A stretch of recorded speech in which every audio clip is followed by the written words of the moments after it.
All right, ladies and gents, homecoming 2020. The first question we have to ask ourselves is, do we do one?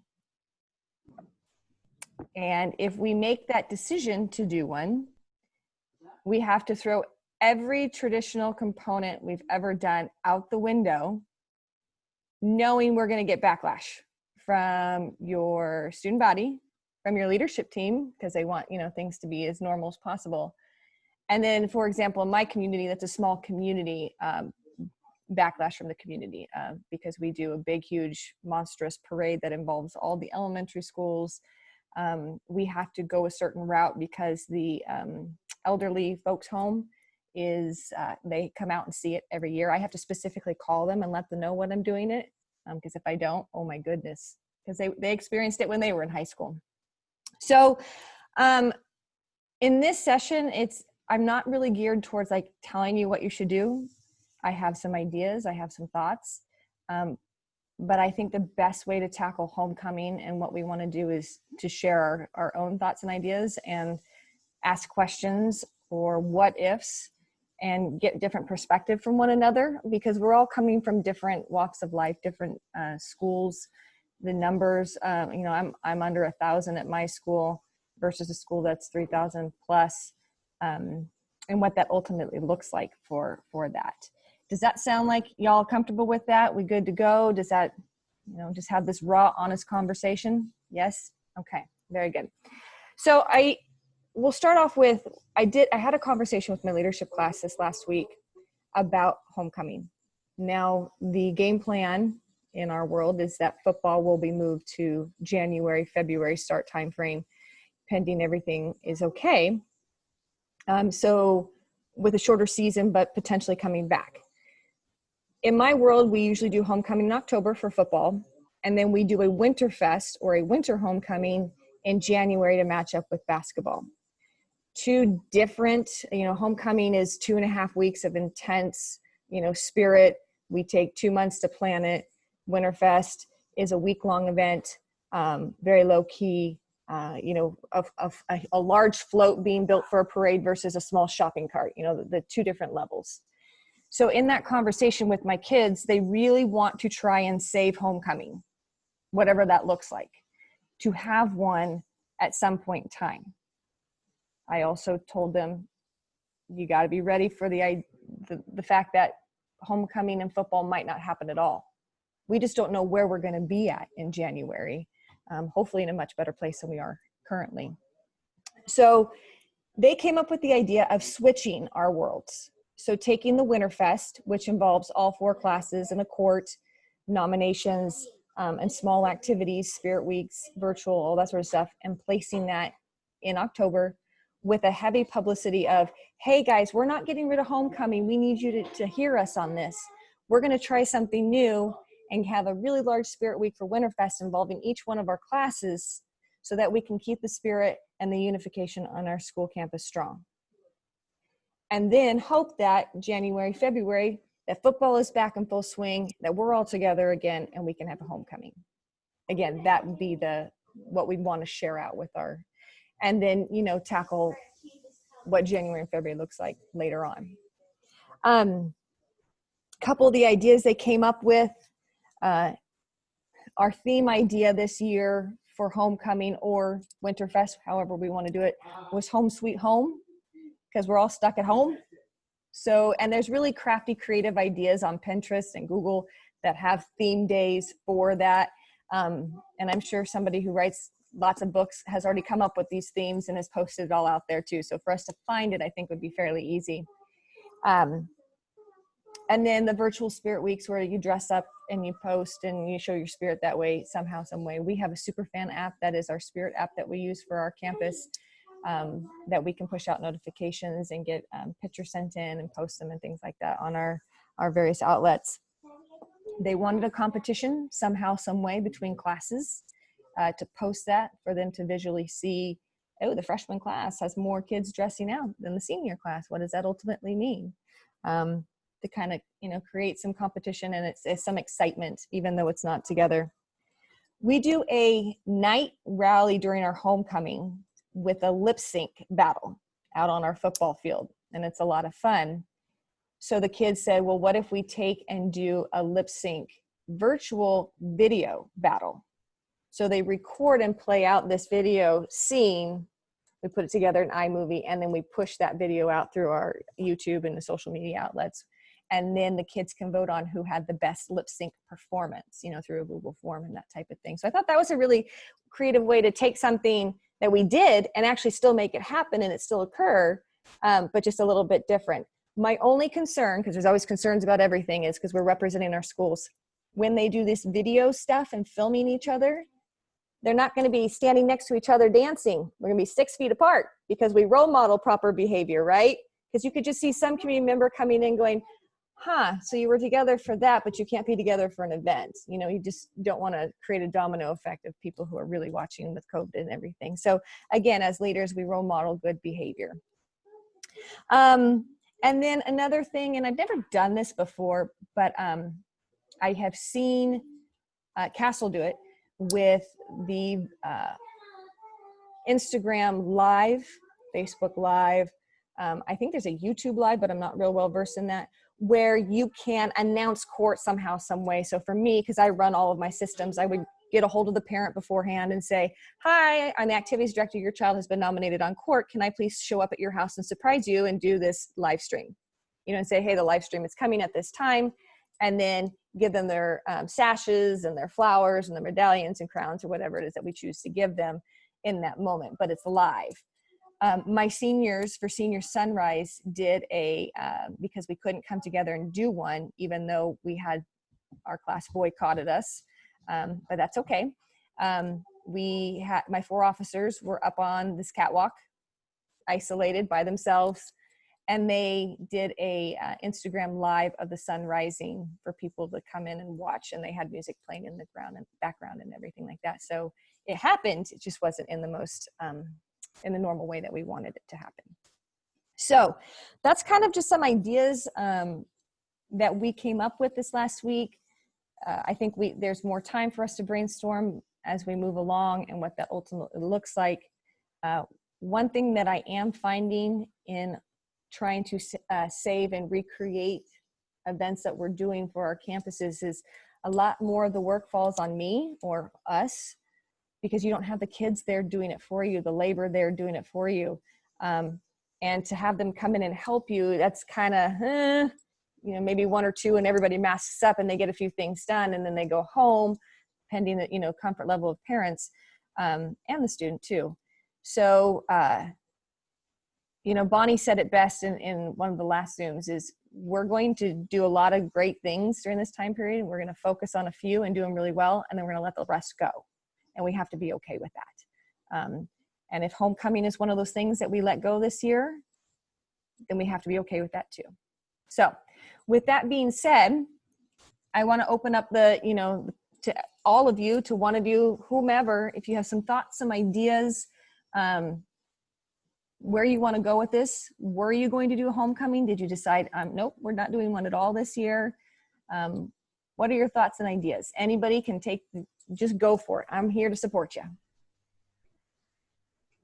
I'll start. So we are doing the same thing that Jill is, where we decided to flip-flop our Battle of the Classes and our homecoming week. And we've talked a lot about reimagining what we're doing. And a couple of years ago, we stopped making corner decorations with paper and stuff the way a lot of people do. It drove me crazy that they would spend all this time putting it together and it was seen for an hour and a half for a night rally or 2 hours, and then it was torn up. So a few years ago, we started painting banners, and those became our backdrops of our corners. And then we saved them all. And then for their senior rally, we take them all out, and the freshman banners from homecoming and Battle of the Classes decorate the freshman section, and the sophomore banners so they can see all 4 of their years. And so what they decided to do was still do a banner, but they're going to have their most artistic person trace it out, and then they're going to cut them up into pieces, and every kid in the class who wants one will get to paint a part of it, paint by numbers, knowing that it won't all look the same, and then somebody's going to either tape or sew them back together. And I'm really excited about it because when they put them up in 4 years, or, you know, however many years till their graduation, it's going to be that moment, you know, they're going to look at it and say, oh my gosh, that's the year that we were not able to, you know, all be together to paint it. And I'm really excited to see that come back together. And then they decided that they're going to still break up some tasks and kind of build out the corner and decorate different parts of the school parking lot. And then they want to do a drive-through parade. And so they'll, you're talking about maybe decorating like trick or treat type of cars, or maybe having the cheerleaders, you know, spread out, or the band, or a DJ or something. They haven't gotten to the details yet. And then inviting everybody to drive through and see everything and maybe like get a treat or something on the way out. Not fully fleshed out, but I think it's a fun twist. That's really creative. I really like that. Now that's, you're like switching your homecomings, right? You're doing the smaller scale homecoming with those ideas embedded into that, correct? That'll be Battle of the Classes. And then we usually do a lip sync. This year's theme's movies. And so they watched, I don't know if you guys saw that movie redo with all the celebrities who did the Princess Bride, where they all like played different characters and did different pieces of it. And they want to do something like that, where they're going to take their movie and like completely separate, not be in the same place, but reenact the most important iconic scenes of the movie.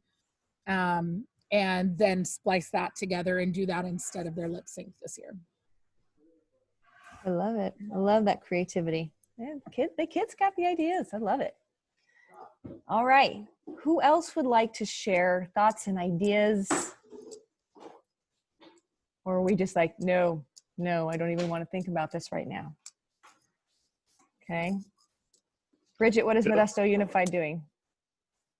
I'm coming back to you, Matt. Don't worry.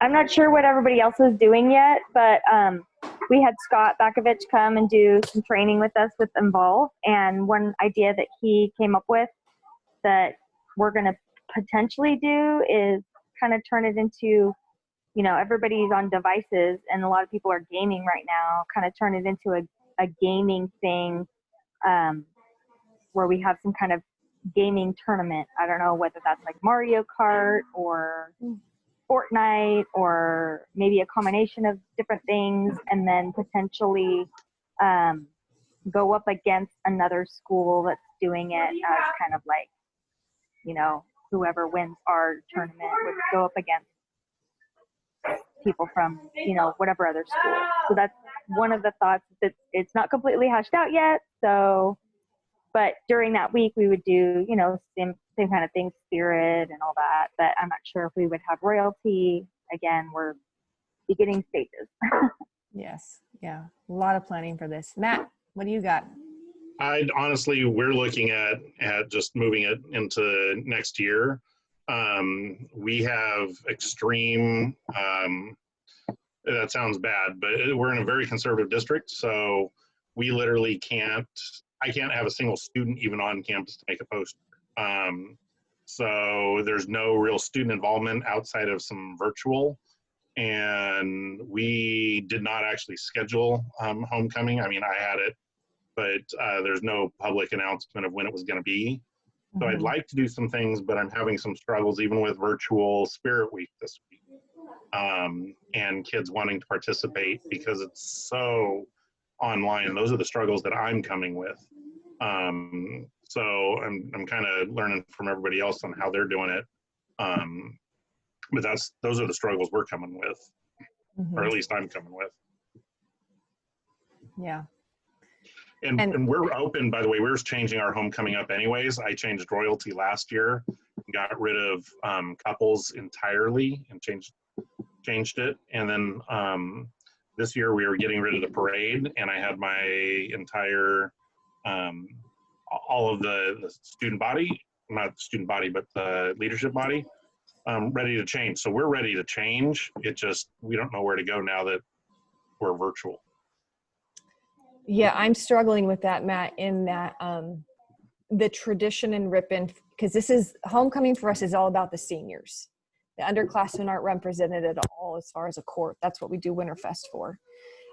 So we have 5 males and 5 females that are picked, and these kids wait 4 years for this moment. And it is a big deal. So my seniors, and this is a very, the way I would describe this particular class that I have is a much more laid back. I call my leadership seniors my hippies because they want to save everything. And they're a good group of kids, but even them, they're like, but it's my turn. It's my moment. I could have put, I want to be on court. You know, they all want to be on court because it's all about them for 2.5 weeks, you know, and they get a parade for them and they get to dress up in prom dresses and tuxedos and all these sorts of things. So they want their moment. And one of the things within our Winterfest that we do in January is the 2 seniors that are nominated to the court cannot be the same as the original from homecoming, because we want other seniors to have the spotlight. Just like with prom, we want a couple others kids nominated and you know, homecoming king and queen and things like that. But walking into this year, my seniors, of course, were concerned that if we switched, they wanted to still have the option that if they were nominated as the one male and female for Winterfest Court, that they would still be eligible for homecoming, which, you know, was a no-brainer for me, of course. You know, things are crazy and different. Yes, everybody's eligible for that moment because homecoming is such a big deal for us in that time frame. So Leilani wrote down, the only thing we've brainstormed is something that's community with unity, being all capital, getting the area shopping centers involved to celebrate being town name, as well as elementary and middle schools. Okay, that sounds interesting. Leilani, do you want to talk a little bit more about that and what that means? Is Leilani still here? Am I? Yes, no, no? Look at me. No, yes. Yeah, I'm here. Okay, Sorry there you about are. I have kids in the background going No on worries. all over the place. So, and a dog. The only thing that we're really trying to think about is trying to connect them through like a community unification, using our elementary and middle schools to kind of celebrate sort of the high school, but more in the sense of just our local area. We have schools that kind of are in our town, one high school and then one middle school and the elementary schools, and then about 3 major kind of shopping centers. So we're thinking about having them either do some like wear certain colors or give out certain prizes or show your school ID and you get a discount, just something that's a little bit more not homecoming traditional at all. And then I like the idea that we were talking the parade concept, maybe doing something where it's more drive-through, but using the partnerships with the local community centers might be a possibility. But yeah, we don't have a lot of details because all the normal stuff that they're wanting, you know, isn't going to work right now. And then we're also thinking about probably February. Let's hope February works for all of us, really. Well, I had a thought and I totally lost it. Oh, no, that wasn't it. Yeah, baby, I'm on the call. I'll chime in for a minute while you're thinking Yeah. that. I know I met at school that's about 2,000 kids in Southern California in the Coachella Valley. And I feel like last spring we did so many different virtual videos and online games and Spirit Week. And it almost seemed like we overdid it, and then I lost some engagement towards the end because we were trying to hang on to them and that's my biggest fear with homecoming is that we lose the essence of what homecoming is if I try to rush it this fall and not wait till spring. Yes, I think any sort of rushing that we would do would be bad for all of us, because you know that we're all going to get some of the backlash in this just because of what we do. We're not going to make anybody happy. We'll make a few happy. We're going to work super duper hard and put our heart and soul into this. And that's why we need CATA. We need convention. in person so we can all hang out together and do and whatnot. One of the other things I wanted to, and Mary, thank you, because when you were talking, it did pop back into my head what I wanted to say, because you're talking about your numbers at your school. The counties and where we're all located are different in regulations. So Ripon is in San Joaquin County in the Central Valley. Bridget's right next door in Stanislaus, and we're both hotbeds, and we're on major restrictions. We were planning a full in-person graduation. All heck broke loose, and major restrictions from the state and then our county. We had to go full drive-through, and in the drive-through, the kids couldn't even get out of the car to take a picture or do anything. The county was like on high alert and watching us completely. So in anything that we do for planning for homecoming, we also have to look at what each one of our counties says we can and can't do. I was just in Pismo, and I could eat outside and go to restaurants just fine. Mask in when you're walking in, eat, and then you mask up and then leave. I was able to get a pedicure. In my county right now, that's not really a thing. It's takeout, and a lot of the salons are closed. So just in the back of your mind as you're planning or you're thinking about this, what is your county saying you can and can't do? And obviously what your district is saying too, what you can and can't do. And even though the kids are going to want you to do this one way, and even the parents might say, hey, come on, this is tradition. We all have to stick to our guns and follow what our district is saying, what our county is saying, and just defer to your admin to say, hey, we're following the law as best as we can because we want to keep everybody safe. Sorry, it's not exactly what you want, but people's safety is a whole lot more important than a parade, which will happen again someday soon, hopefully, Okay, Mary, I felt like I lost engagement in the spring with my spring weeks. Yes. I tried to save as much as I could, and I learned iMovie, I swear to goodness, overnight, and trying to save things, and especially for our seniors, and in trying to spotlight them. And I did so many different things for the seniors to save things, and I was still told I didn't do enough for the seniors, which was heartbreaking and frustrating. David is writing, with my school, we've had the idea of contacting companies who set up an old school drive-in movie. Oh, wow, there's companies that do that? Wow. Where kids could remain in cars while still being able to sort of see one another. That's awesome that there's companies out there that are doing that. What I'm struggling with in my community specifically is the kids are just not social distancing at all.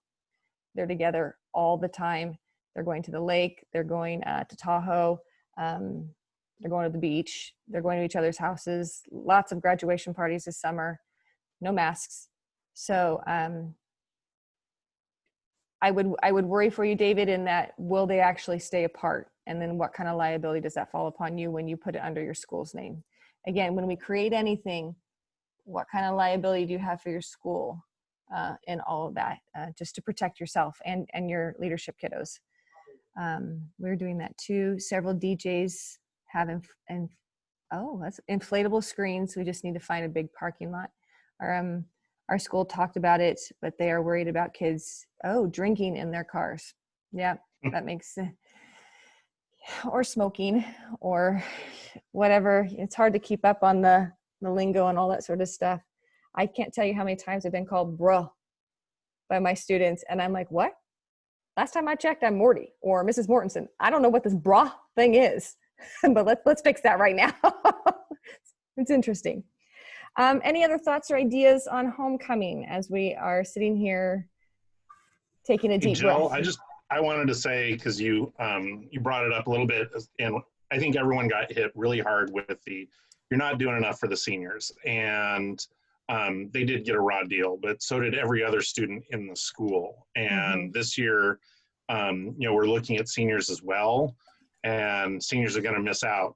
But remember that the seniors are going to survive, and the freshmen, they're the seeds that are going to sow our culture for the next 10, 15 years even. But they're missing out on their first year experience. And so it's not just the seniors missing out, and everyone's missing out. I mean, with the situation, we obviously have a lot of people who are out of work, and we have families who are out of work. And I've had students actually tell me that, you know, I hear about we're missing out on homecoming. Well, my dad lost his job. And so when we're looking at these things, we're not going to be what we normally are. And that's why I'm looking at homecoming that way specifically is everybody's kind of getting the raw deal. And we just have to make a good year, not make what we had before. And just like you've done with your, you know, you're talking about with your parade and swapping and else as well. Mhm. But that we need to look towards how do we make it a good year for everybody versus the what are we going to miss and how are we going to fill that missing part, because it's going to be missing no matter what. Sorry, husband's on the phone, so I was trying to mute myself so you didn't get that feedback. I fully agree with you, Matt. Totally. Laura, go ahead. Me. So we did a live rally on Friday virtually. And so I just wanted to tell you guys kind of how that worked for us, because it took some experimentation and even on the spot, we learned a few things. But I tried it with my ASB during one of our trainings. What they were really missing is they were sick of just watching videos. And I don't know about you guys, but pushing out videos, very few kids were joining, and they wanted that live feeling of not knowing what was going to happen. And so we played a bunch of minute to win it games in our rally. But what we did was when we had the kids sign up, we went and delivered the supplies to their house. And then we did it through a webinar, but you can also do it with a Zoom meeting. And then you can push it out on YouTube Live. So we had students who were able to come into the webinar, and then I pulled everybody who was playing a game up as a presenter in a panelist in the webinar. And when you have everybody pulled up in a panelist, only those who have their video on show to the audience. So everybody else stayed up with their video off until it was the game that they were playing. And so we had a meeting the day before, so everyone knew how to play the games. And then the 4 people, one from each class who were playing the games, turned on their video when their game was announced. They already had their things set up. They live played the game, whatever the game is. And then one person was holding up their phone as a timer. So the timer was showing the MC and then the 4 people playing the game. And so people were able to see it. And then we switched to the next game, you know, cameras off, cameras on. The next 4 participants popped up. And it worked really well with one caveat that I learned, just so you guys know if you're thinking about doing it. We've discovered that Chromebooks do not show anybody other than the main speaker. So they were not able to see everybody else when other people did. So I couldn't figure out what was going on in the chat when people are like, we can't see the game. But when you push it out over YouTube Live, everybody can see it. So we decided to, in the middle of the rally, pivot once we figured out what was going on. And I pushed it out over YouTube Live and sent all of my people who had Chromebooks over to that link.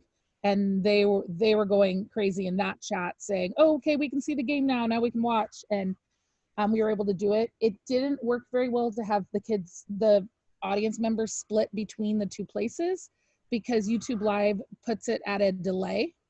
And so we were doing some audience participation games. We were trying to play Pictionary and then have anybody who was watching be able to guess in the chat. But by the time it showed up on live, it had already been guessed. And so that didn't work very well. But the people who came said that it was really fun. And, you know, now that we know the kinks that we would have no way of knowing even when we tested it, they definitely want to do it again. And now they want to do like a minute to win it off, or, you know, whatever, as in replace of a rally. And so it still kind of gives you that chance to have some live class competitions. That's really intense. I'm a little overwhelmed by all the details and how you put that all together. That's extremely impressive. Like, I'm all, you go, girl. I'm not sure if I'm ready for that sort of thing. I'm happy to help explain to anybody who wants to. I think my time working camp this summer like made me a little less scared of all of that stuff, because I kind of saw the back end. One other idea, just really quickly to throw out there. We did not have many people do our dressing up days when we tried to do spirit days last spring. It just didn't work. So what they're going to try for our Battle of the Classes this fall is pushing out virtual backgrounds each day and trying to get people to change their virtual background, because it's less of a commitment. And then hopefully they'll see in their classes, a bunch of people with that day's themed virtual background with a photo. So we haven't figured out how we're going to count it, but maybe it'll have more participation. It's worth a try in all this, and you troubleshoot and you figure out what works and what didn't. And I think in general, the kids appreciate the fact that you tried and that you put forth that effort. One of the things, because you sparked an idea in my head that instead of maybe the dressing up, because kids don't want to do that and take a picture of themselves, one of the things we did for our core camp leadership is the kids were asked to decorate their door and in their spirit.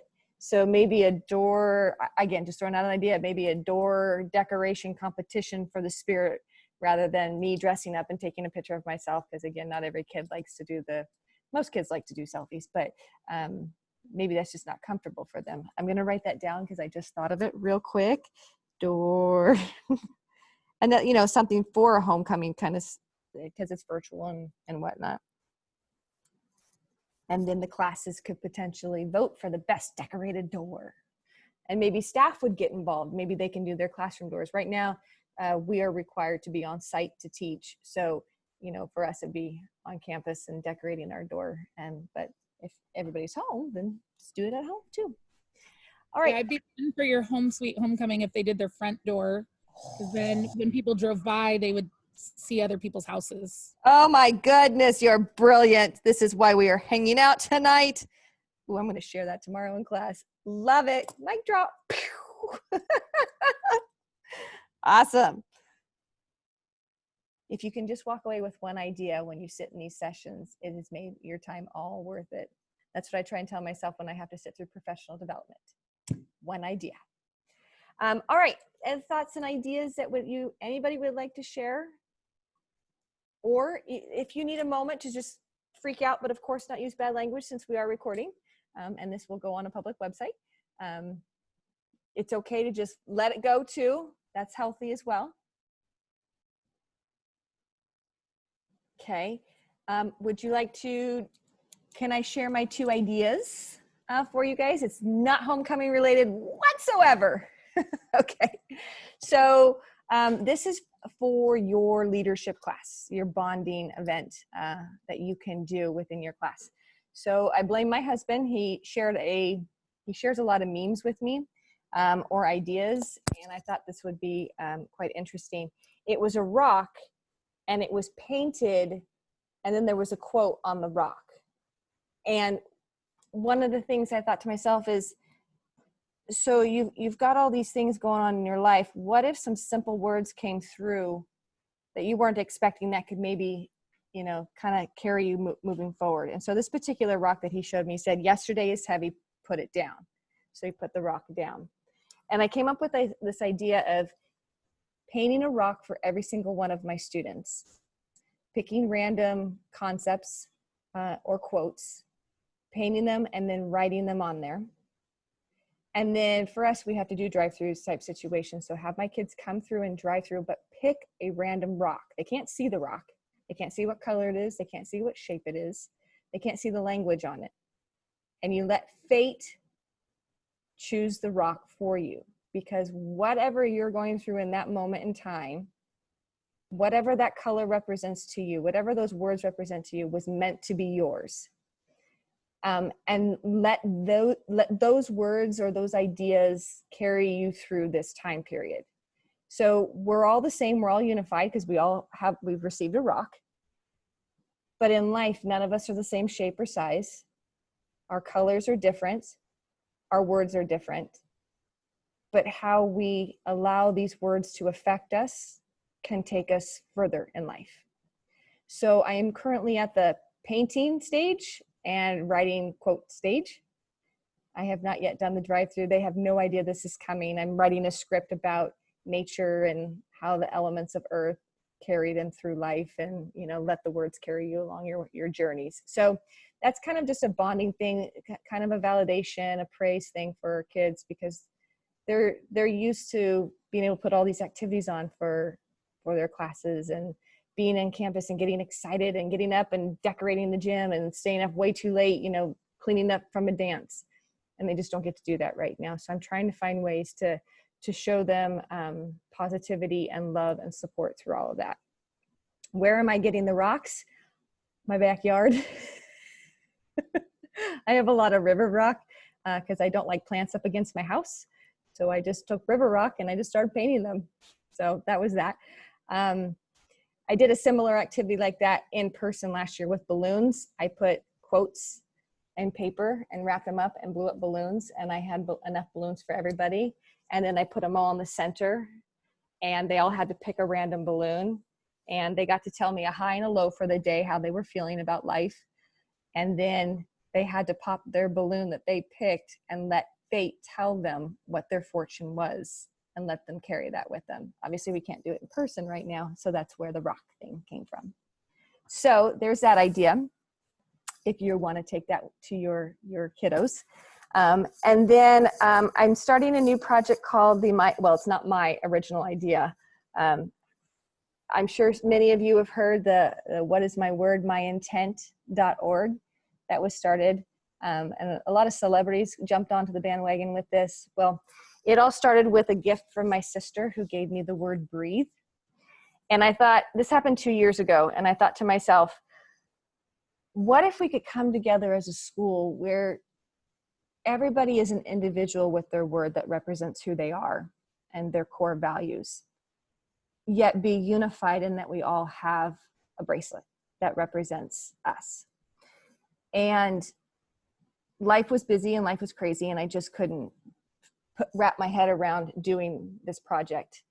And then everything happened, and I thought to myself, we're not together, we're lost. We need to remember who we are and our core values and our morals, and know that that is beautiful.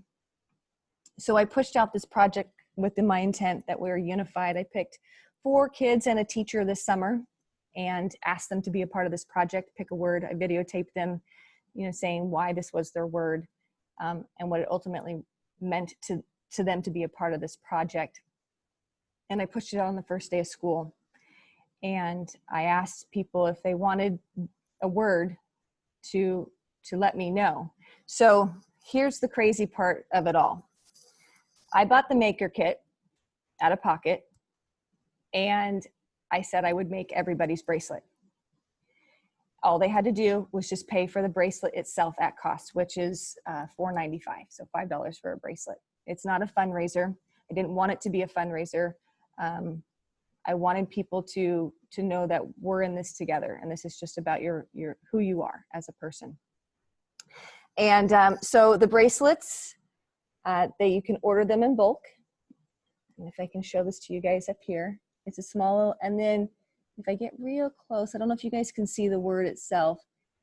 So the kids, adults are choosing the word that represents who they are.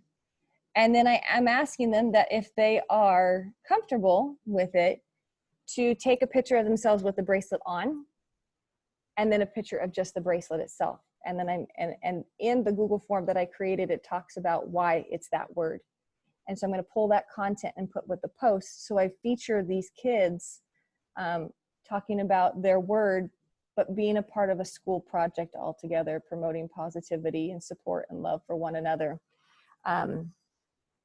Currently, I'm at 31 bracelets, and I had an individual from another school district reach out to me, and he would like me to make one for every single one of his staff members.